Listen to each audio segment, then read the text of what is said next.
तारदाळ परिसरात डेंग्यूसह चिकनगुनियाची साथ, तारदाळ ग्रामपंचायतीचे दुर्लक्ष. तारदाळ परिसरात डेंग्यूसह चिकनगुनिया सदृश रुग्ण आढळून येत असल्याने आरोग्याचा प्रश्न गंभीर बनला आहे.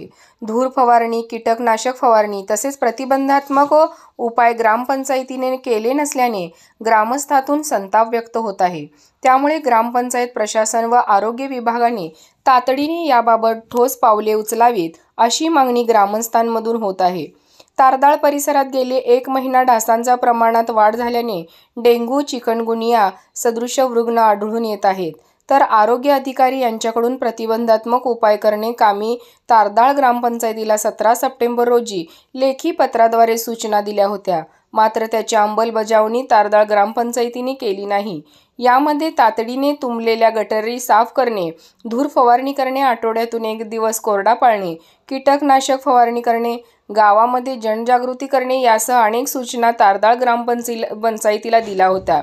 मात्र 5 दिवस होऊनही तारदाळ ग्रामपंचायतकडून कोणतीही अंमलबजावणी केली नसल्याने नागरिकातून तीव्र संताप व्यक्त होत आहे. त्यामुळे आरोग्य विभाग व ग्रामपंचायत प्रशासनाने तातडीने प्रतिबंधात्मक उपाय राबवावेत अशी मागणी नागरिकातून होत आहे.